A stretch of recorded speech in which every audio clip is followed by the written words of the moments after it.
Paintball nerd. Today's guest on Paintball Nerd started playing paintball in 2003. In 2008, he turned pro with Damage. In 2015, he played for Impact. He's got 10 plus pro wins and an overall MVP. Ladies and gentlemen, welcome to the show, Mr. Chad Busiere. What's going on, man? How you doing? What's up, Chad? How you doing, man? Another day. Yes, living the dream. There we go, man. So, tell us about your favorite memory in paintball.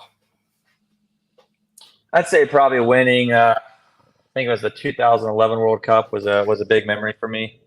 There was also one in, I can't remember what year it was, but we were playing a 7-man tournament, and we were playing against Aftermath, and there was only 2 of us left, and I happened to do a run through and bunker 7 guys to win that match, and yes. I mean that was a pretty crazy memory for me. So that one will always stand out. But I think with Damage, definitely winning that first World Cup was a really big deal for us.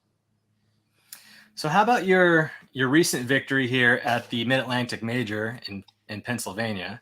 Mm-hmm. You got the overall MVP. Yes, how was that for you? For me, it's a big deal. You know, I've had some challenges mentally and stuff like that. I think for me, the longer I play this game, sometimes I get the imposter syndrome, and like I know I'm a great player, but I always fight mentally. That's my biggest thing. And so dealing with some mental struggles and then being able to come back and and get that overall MVP meant a lot. But obviously, I can't do it without the rest of the team behind me. So it's meant a lot to me. What do you tell me more about the imposter syndrome? What does that mean? Yeah, I just feel like sometimes I forget how good I am at paintball at times, and I know how dangerous I can be out there. But at times, I guess maybe lose my confidence at times. If I'm starting to struggle, I think that's always been my biggest downfall in paintball. And back in the day, we had a coach, Paul Richards, and his son Matthew Richards. Like that, like for me turning pro, my biggest struggle was overcoming. Like if I had a bad point, being able to come back the next point and execute. It's something I've always fought, I guess you would say. And just through the years, it's always fighting that battle. Like if I have a bad point, like forgetting that one and moving on to the next one. And just believing in myself, essentially, like having that self-confidence that, you can go out there and you can get it done. And it's just always that, just that battle for me for whatever reason. Just that self-confidence. Well, obviously, you've overcome it. You can't experience the type of success that you've had in paintball without being able to overcome that specific challenge. So for others out there who maybe have that imposter syndrome and are down on themselves after a bad point, what advice would you give them to, help them out and help them move forward? Yeah, I mean, I think the getting over like a bad point, it's not something I would like. I haven't really struggled with that one that much like recently. That was just coming up. So I think a lot of some advice I would give to kids like coming up is like early on in your career is seeing if you can overcome that. Just realize that the past is the past. The next point, you could go out there and bunker 5 guys and be a hero. So it's always just learning from that mistake, try to not do it again, and move on. That's the only advice I can really give them for something like that. Well, what about you, Chad? I mean, when you picture and imagine you're in that moment where you are feeling that imposter syndrome. What is your process for getting out of it? Just realizing, like, for me, it's my biggest thing is realizing that paintball is like, for some people, it's bigger than life, and that's cool. Like some people love paintball to that extent. I've got a real weird attachment like with paintball from like my childhood. So for me, it's just realizing that paintball is just a game. That no matter what happens, life goes on. And I bring myself to reality. Like, look, you're out here having the greatest time with some of your closest friends and like your family. It's realizing that you've got people backing you.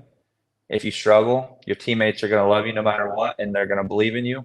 And so for me, it's just realizing that I've got a whole team behind me that's going to, like, it doesn't always come down to my success. Like, I know my team's going to back me up too. So it's like, I know I can afford to struggle like maybe a point or two because I have belief in my teammates, So it's like, for example, sometimes I might, how can I explain it? Sometimes as far as like self-confidence, like, okay, you get on the board, like our coach doesn't give us game plans a lot of times. Like he leaves it up to us to like what we're feeling, right? And at certain times I'd be like, I might have doubt in my head, like, am I going to make this run? Like, can I make this run type of deal? When I'm playing my best, it's like, no, I'm gonna make this spot. Like, Yeah. they're not gonna stop me. Like, they better stop me, otherwise I'm gonna wreck you guys pretty much. And so, like, for me, it's just always telling myself like that belief, like, dude, you got this. Like, they're scared of you. Like, if you get shot off the break, that's because they're gunning for you. Because if you make it, you're gonna do some damage. Like, that's how I played this last event. And it's like I went out there every point and like you guys better stop me, because if not, I'm gonna shoot you guys. So it's that's like the real mindset I have to get into.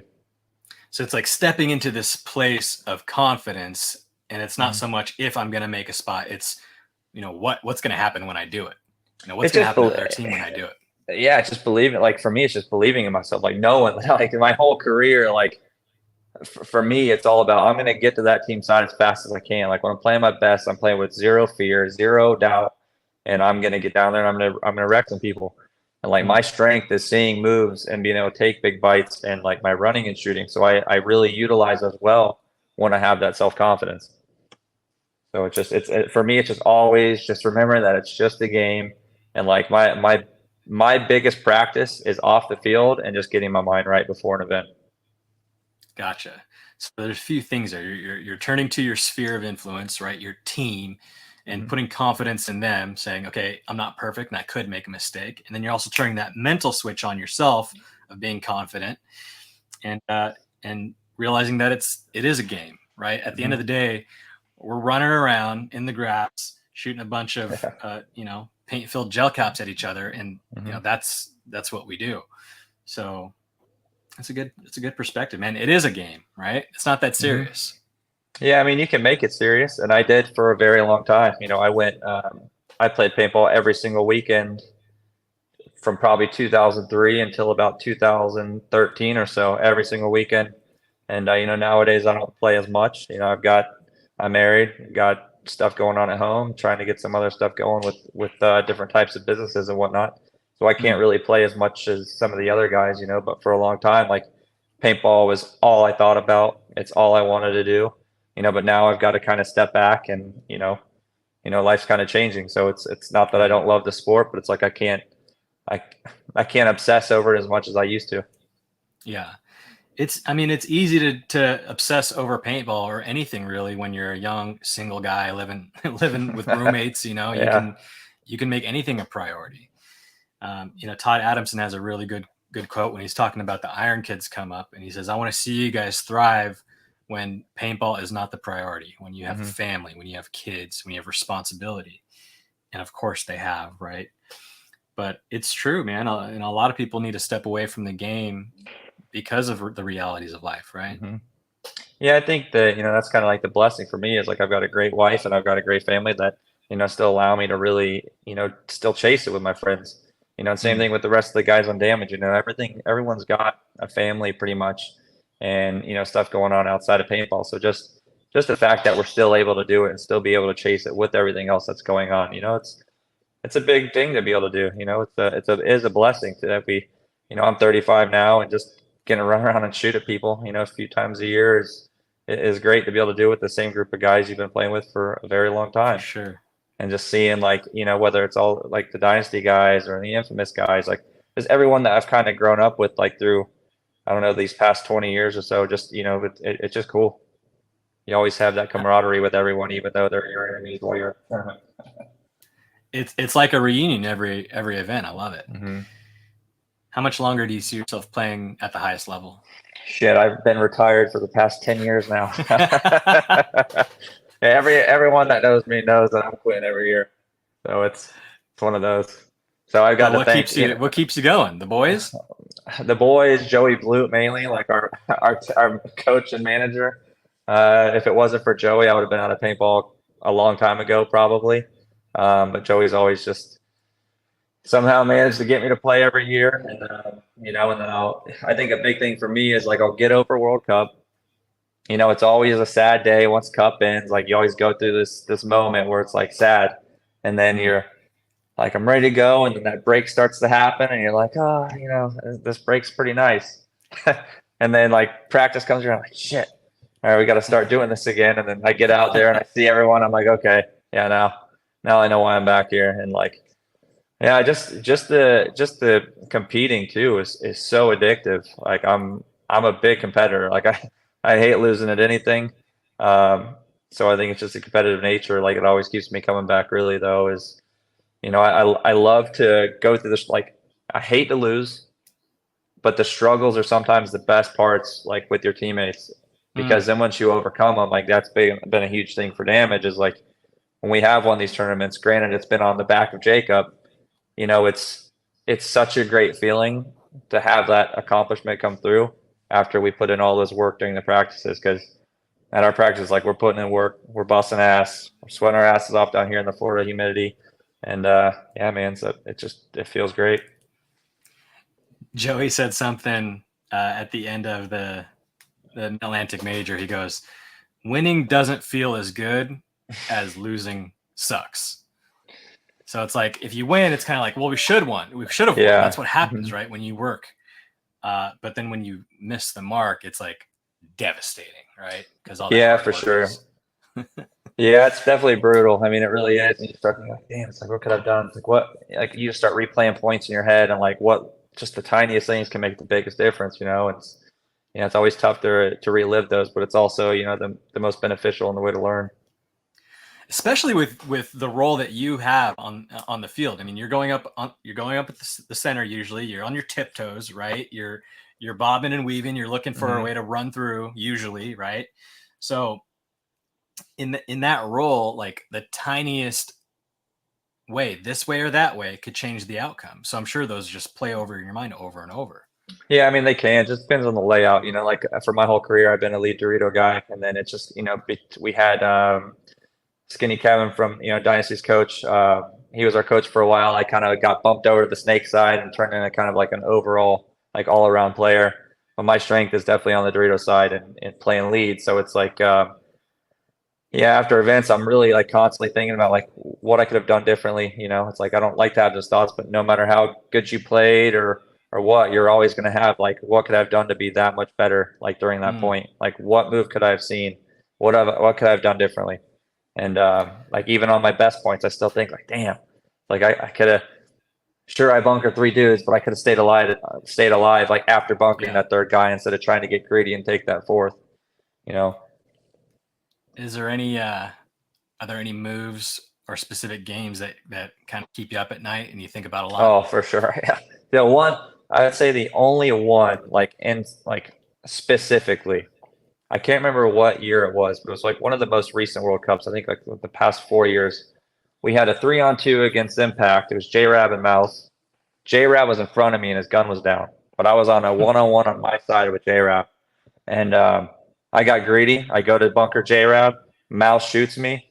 Mouse does what Mouse does, uses speed, runs down a snake, shoots Jason and Brian. And, we lost the match because of my dumbass move because I got greedy. Jeez. And it's just that one haunts me, but it's one of those things you put in the past. And, all we did, we've gotten stronger since that tournament. But that's definitely the one that I would say if I could take one back, it was that one for damn sure. And those are the best ways to learn too, right? Those are the lessons that really stick, right? Oh yeah, but Joey won't let me forget that one either. Yeah. So what's it like playing with Joey? Seems kind of like a hard ass, Yeah, I mean I'm used to it now. I've been dealing with Joey since 2006 or something like that. So it's hasn't always been the easiest. Joey's he's a hard ass, just like you say. Like he's gonna let you know. Like when you mess up, he's not gonna sugarcoat it. And that's what I appreciate about Joey is, I want it very direct. I want to know like with some attitude at times. Like you need to know you messed up, and he'll make sure that you know that, and he'll make sure that you don't do the mistake again. And if so, you're not playing. That's how Joey's always been. I have Joey probably the most to thank to like that's kept me in the game for a very long time. And Joey's always held me accountable. And if I'm struggling or if I'm missing something, he's gonna let me know like what I need to work on or something like that. So it's Joey's always been like in a way a father figure or like a brother figure in a way. He's always been there for me if I ever needed help in any kind. I could always count on Joey. Do you believe Damage would be as successful an organization as they are without Joey Blute? Probably not. I mean, I would say no, because once again, Joey holds everyone accountable. Could we have found someone else other than Joey? There's no telling. Like it's tough to say because there's always been Joey. And that being said, Damage struggled when we didn't have Joey, and like in the recent years, and bringing Joey back for the team, it just keeps everyone organized. Like Jason did a great job when Joey was gone, but it doesn't change. Like at that point, Jason has to go away from playing and can't really focus so much on his playing. Versus when we have Joey, now Jason can, do what he does and just focus on the game and play extremely well. Doesn't have to deal with any of the stuff that you have to deal with the paintball team. Joey holds all of that together. Joey's essentially like the pain in the ass glue that holds the whole Damage together. So, do you think that like Joey just happens to work with the personalities on Damage, or do you feel he's a plug and play type coach where you can put him on Impact, you can put him on any team, and he's immediately going to start making positive improvements to that team? I think Joey's he'll make positive improvements to whatever team he goes to. The thing is with Damage is he knows all of our personalities very well. And it doesn't change the fact that he does know pretty much everyone in paintball and could probably fit their personalities well too. But Damage does have a lot of strong personalities. Like we are a lot of veterans now. We all have our opinions, just like any other top team's going to.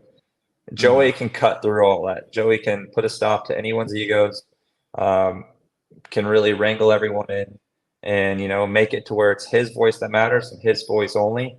And I think that is such a crucial thing when you're dealing with a coach. And I think we can all believe in what Joey's saying, and he, it kind of just brings us all together. Whether it's liking him or hating him, even if he is like a hard ass and we might not agree sometimes, even as a group, hating on him brings us together. And he understands that and accepts that at times where it's like he can accept it, but it's like whatever it takes for the team to be a team, whether the coach, that means, being awesome or being a dick, it's just, he does a great job. So he's down with the team kind of being angry with him as long as it's uniting the team, even if he's the bad guy in the scenario. Yeah. We've had it like whether he knows it or not. Yeah. But yeah. Right on. For sure. Well, I mean, you mentioned all these strong personalities on Damage. Who on the team is like your ride or die? Who's your boy on that team? Like who's someone that you've been with the longest? And I mean, they're all I'm gonna make a generic answer. All right. I'm gonna make you pick a favorite. I would say the longest player on the team other than me would be Holiday. So Holiday was the first pro or like one of the besides Matt Richards, was the first pro that we picked up. And Holiday has been like one of my best friends on the team for forever, So I would say like Holiday is definitely the person I'm closest with on Damage for sure. Is he playing Chicago? I'm not sure. Yeah, I'm not sure what he's got going on at the moment. Yeah. Is he healthy? Is his leg feeling better and everything?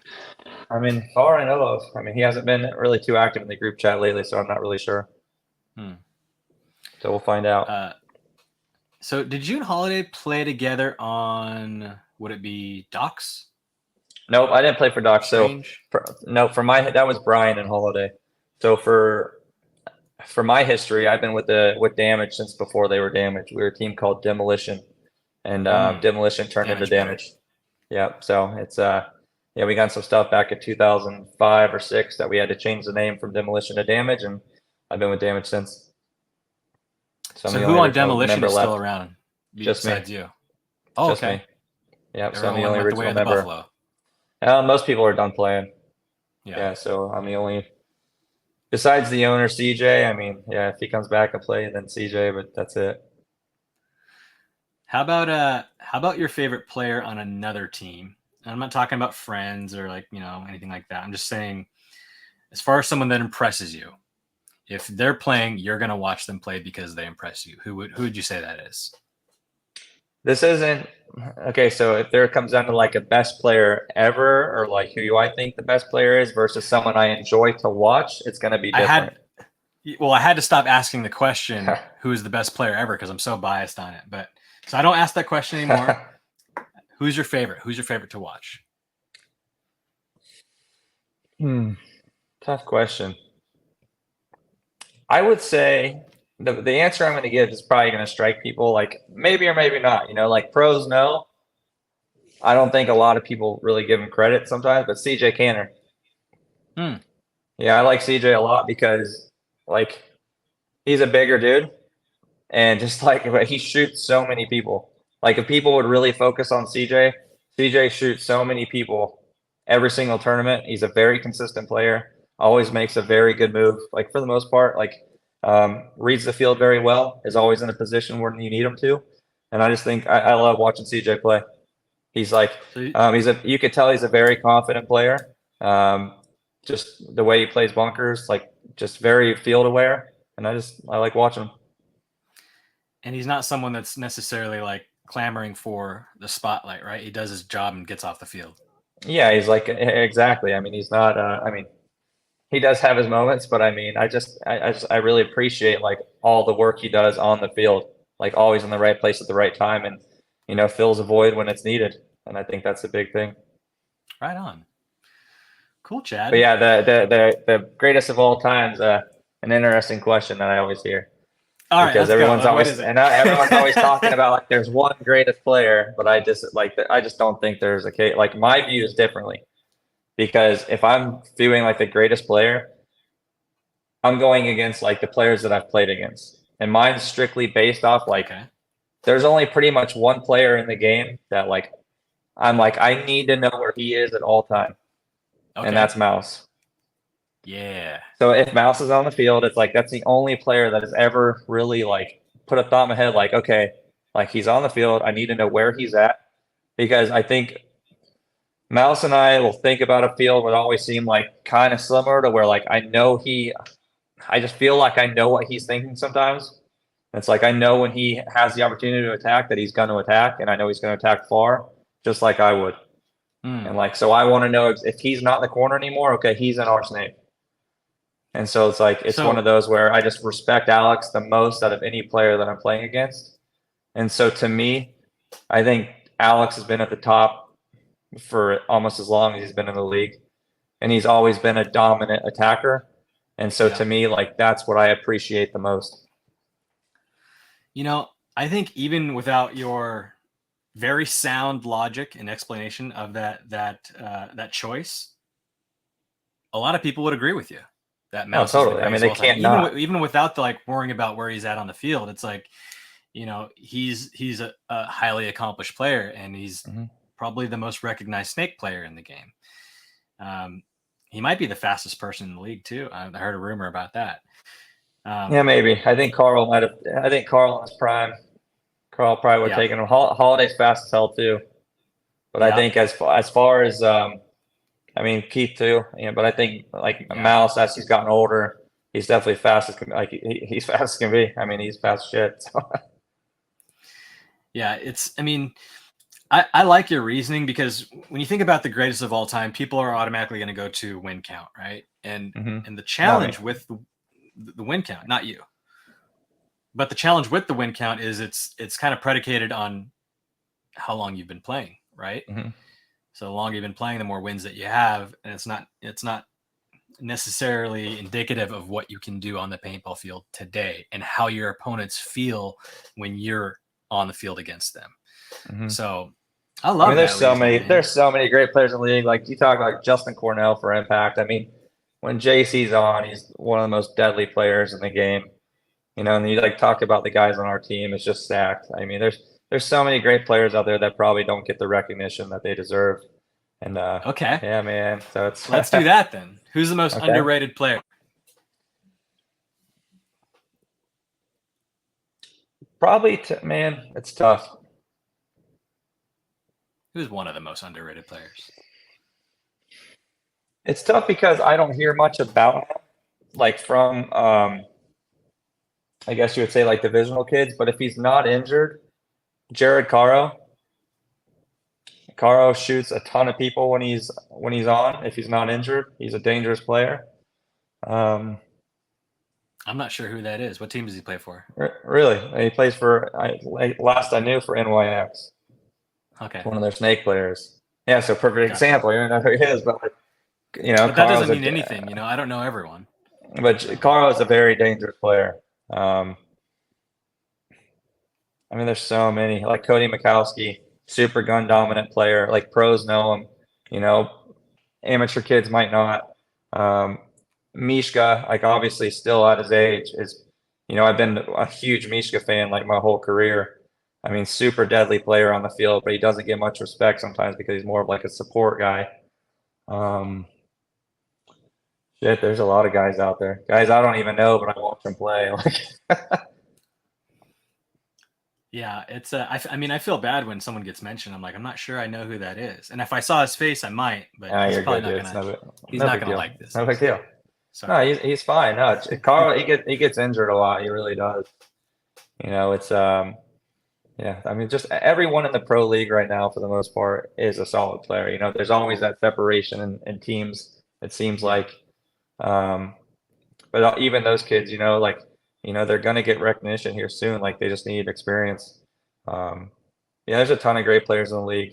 Everyone can shoot you. We just might shoot them more than they shoot us. Yeah. Chad, when you were coming up, okay, before you went pro, who's a pro that you really looked up to, that you wanted to emulate? I wouldn't say emulate as far as like playing style. Like I didn't look up to him this way, but like one of the biggest helps I ever had was out. So Alex already knows, like Alex Fraige from Dynasty has like been like a huge mentor for me in a way. Alex was one of the first pros I met outside of the guys that we kind of were talking about to join our team. I met Fraige at a local tournament here in Florida, like a divisional tournament. And we just, talked since, and just, I really appreciated Alex because he was so humble.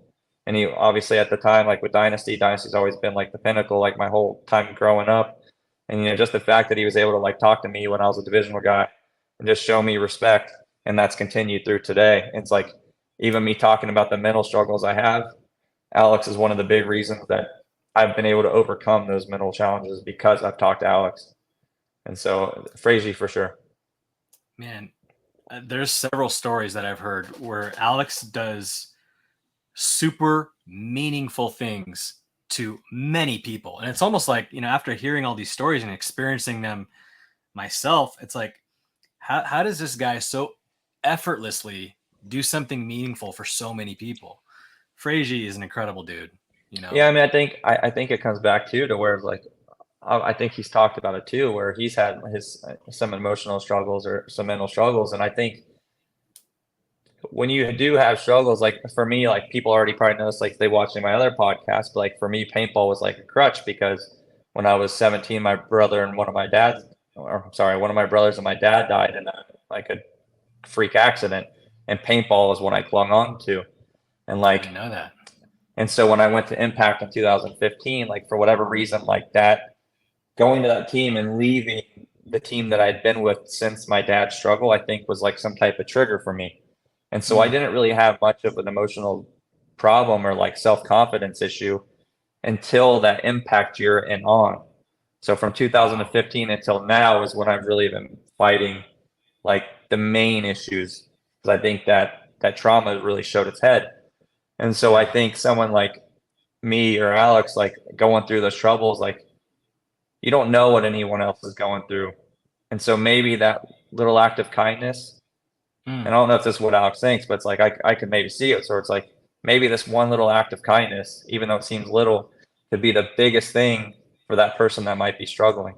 And like, so for me, like even when I was struggling and I heard Alex talk about it, I called him. I was like, hey, dude, like I heard you talk about this. Like, what did you do to help you? He gave me the advice. It helped me. And yeah, so I mean, that little talk meant so much to me. That certainly must be why he does it, dude, is because he does understand the impact that it can have, Quite possibly. A lot of times, you don't know what people are thinking, but you can certainly tell what they believe based on what they do, based on their actions. The actions are very revealing of what someone believes in their heart. And like I said, Alex has so many examples of saying and doing meaningful things for the entire community. Certainly that shows his belief in that, right? For sure. Yeah, he's a great dude. Yeah, great human being. We love you, Fraige, if you're watching this. Yeah, you're the man, dude. Help me more than you know, bro. So, Chad, what's something cool that you can show us in your collection? Maybe you got anything special there? Probably just that first jersey from the team that was demolition before damage. So these were our Argyle jerseys. Those are custom. Yeah, who custom made those? sports. It's called custom sports gear. It says demolition on the bottom. Number 7. Had number 7 forever now. And that's the one thing I probably won't ever sell. There's that, and there's a Hormesis band that Alex gifted me. So those are probably the 2 things. Where's the band? It's in my room. Chilling. What kind is it? What color? I don't even know. Like this is like when Hormesis, like I had no idea about it, and then they just gifted me this one, and now I've just worn it. It's just now it's done now. Like it's completely shredded, so I'm just trying to keep it in one piece. So I put that one away now, just letting it chill. So he's giving me some sense that I'll wear. If I've got another band that I wear usually, so that I got from my buddy Alex Spence, who used to play for Damage. So do you have anything? Of course you wouldn't have it. So let me ask you this. Is there anything that you don't have that you wish you kept? Yep. Our first World Cup jersey, or our first World Cup that we won. I didn't keep that jersey. I sold it to a good friend of mine, this kid, Matthew Fenton. And so he still got it. It's in good keeping, but, or in safekeeping. Maybe one day he'll sell it back to me. How much did you sell it for? I can't remember. Probably like $200. Yeah, I'm sure you'd much rather have the jersey than the $200. It's all good. I've asked them to buy it back, and they still want to keep it. So that just means it has value to them, and that's all I need to know is where it's at, and that if they ever do decide to sell it, it comes back to me. Yeah, jerseys these days are different beasts than they were back in my day. Like back in my day, you got a couple jerseys a year, and they were the names and the logos were pressed on with a heat machine. Mm-hmm. And now they just make a bunch of them. Like I'm sure you get tons of jerseys every year. You can sell them, right? You just sell them on the internet. Boom, I mean, you can. Yeah, I don't list anything now. I used to struggle money wise big time. I was always a degenerate, just buying everything that I wanted, even though I was broke.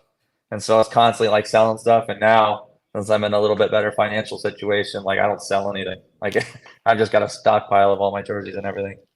What do you do in real life? So I own a pool business in Gainesville, Florida, just servicing. Obviously the paintball thing supplements, and then some stuff with fishing as well. So most people nowadays, if they follow me at all, it's all fishing. Miko Hootinen? Yep. Yeah, he's a big time striped bass fisherman. Yeah, he's got this company called Phase. Okay. That does fishing. Right now it's like fishing apparel, like the UV blocker shirts and stuff like that. I'm thinking of the wrong person. I'm thinking of Pete Itching. Yeah, my bad. I'm thinking of Pete Itching. He's a striped bass fisherman, a retired player. Same dude. Like they're partners on Phase. Oh, okay. Pete and Miko are in cahoots there. So I need to talk to them a little bit. Actually, I never really touched base with them about fishing, even though I know Pete is a big time fisherman up in the Northeast. So different style of fishing, but yeah, I need to get up there anyways. Yeah, and get some Phase gear and post about it. I'm sure they'll make it worth your while. I'll hit them up. Yeah, fishing's my life outside of paintball. So, you ever find any wild crocodiles? Yeah, no crocs. Yeah, no crocs. Yeah, no crocs so far. I found plenty of snakes, turtles, frogs, spiders, you name it. Everything else except a gator. There we go. One of these days it'll pop up. But yeah, I've been doing that since. I think I'm going on 5 years now I've been in business, and I just started it randomly. My wife here in UF at UF doing her PhD in biomedical engineering, and I started this random business and it took off, and so it's been great for me. So work for myself, have no employees, just I don't work too hard. I keep the work-life balance very, very good, just so I can do the fishing and have a lot of free time to spend with my wife and the dogs, and so I try to keep a really good work-life balance going. You're living the life, man, and you beat the odds as far as a business owner. You lasted longer than a year. Yeah, you make your own schedule and play paintball. Anyone who doesn't work for themselves, start a pool business, because it goes very well, especially in Florida. Right on. Well, what advice would you give to a paintball player who wants to be like Chad Busiere? Play a lot of paintball when you're coming up. Practice every single weekend. Go play against people. I mean, probably the same advice everyone else gives. Go play against people that are better than you. When they tell you to adjust something or they give you advice, listen. Don't, like, if I'm working with kids up here, I don't want to hear what they're thinking. Like, I don't want an excuse. I don't care about what you're telling me, what you thought. I'm going to tell you what you should have done. If you take that advice, I promise you it'll make you better. The same goes from every other pro that's giving you advice out there. Like, if they're giving you advice, it's only to make you better. Forget what you think you know. Take what they know, because obviously we've all been playing professional paintball for a very long time. Other than that, be as aggressive as you can when you're learning. I mean, the worst thing that's going to happen is you're going to get shot a lot. It's very tough to teach people to be aggressive the longer they go. So the more aggressive you can be, we can always tone you down. So like as a pro team, like, we're looking for, let's say if you want to be a young kid to get picked up by a pro team, if you can get up there and you can make it to the other side of the field and shoot a bunch of people, we can build a team around you. But it's very tough for a younger kid to play like as a 2 or something like that, because, you know, the longer it goes on, all the league guys, we just start moving back. And now we've got 20 years of knowledge on you. So we just need you to be an attacker, and we can teach you that knowledge to make you a different player, like, as you go on. That makes a lot of sense. You know, like, as years goes on, the more experienced players start to move back a little bit. You need the younger guys to be up in the front. And it's a lot easier to teach someone to slow down than it is to be aggressive. I love what you said there. Absolutely true. I would even argue that you can't teach someone how to be aggressive. It's like, they're either going to be able to turn it on or not, you know? Yeah, I agree. You know, it's I'll work with kids at the field. You know, I think a big thing you see a lot is like on the snake side, where everyone sees there's like, let's say, for example, you've got like a snake 1 that feeds in a snake 2, et cetera. Like, if it's not a ladder snake, but like a staggered snake. Yeah. They always see that snake 1 and they just stop in it immediately and look inside. It's like, but at the same time, they could have took snake 2, snake 3, other side's snake, and shot everyone in the back. But instead, they stopped in the snake 1, wasted all this time, allowed someone to fill out to the corner. Now they can't go to the other side or the other team's side. That makes sense. So it's like, people just at practice not being aggressive as they can because they're scared of getting shot. Like, take that risk, try to get to the other side, see what happens. I think you'll be surprised. Yeah, because credit will go to the aggressor. You know, it's like, totally. You know, people don't want to get shot not because they're scared of the pain, but because they're scared of being, you know, oh, that guy got shot, he's walking off the field. But you know, Shane always used to say, like, if we're doing drills or playing one-on-one and it's a tie goes to the aggressor. If you're making moves as you're going forward, you won that match. So, well, same thing if you're playing against people that are better than you. Like, let's say, for example, I don't know, like, let's say let's say someone wants to play me for a coin at a local field, you know, and we go to a one-on-one or something like that, and they try to sit there and gunfight me. I'm going to beat them most of the time, or pretty much every time so far. But it's like, if they would just be aggressive on me and, you know, attacking me, it puts me on my heels and it forces me to react. Versus if I play aggressive against them, they have no shot, because I'm going to force them to react. And then, so be aggressive, kids. Be aggressive. Be aggressive. For sure. Chad, how do you want to be remembered in paintball? Maybe a little different than most, similar to like the way I think of Alex Fraige. Like, obviously he's a great player. Like, it speaks, you know, his resume speaks for himself. I feel like I've accomplished a lot in paintball, like a lot of wins. Obviously the overall MVP now. I don't have much to prove, like, as far as like my skill in playing the game, but I'd like to be remembered as, you know, just a good dude that you can always come up and talk to, ask for advice, and just, I want to be known as just like a great friend to everyone, that I was a humble person in the game. And I just want everyone's respect. Pretty much simple as that. Well, you've got mine, man. And I certainly appreciate see you it as a buddy and someone that I can talk to now. Well, I appreciate it, man. Thank you. What are you most thankful for that paintball's given you? Just the friendships, and you know, thanks to the team owner CJ, you know, for allowing me to kind of live this dream out, go like travel around the world, see other countries, just everything that came with it. I was able to Hmm. travel all over, meet so many great people, get on podcasts like yours, just to talk, so it's just a cool experience. So I'm thankful for it all. Awesome. Yeah. Well, It's not Chad, over yet though. no, certainly not. I mean, you got Yeah. Chicago coming up here, and then you got to win World Cup, right? Yep. Damn right. There we go. Well, Chad, thank you. Is there Thank you, anything that you'd Zyzek. like to part with for the paintball community? Oh man, just guys keep enjoying the game, don't take it for granted, enjoy every minute you have out there. You never know when it's going to be over. And yeah, just enjoy the time with your teammates and, live it up. Awesome. Thanks, Chad. No problem. Take it easy.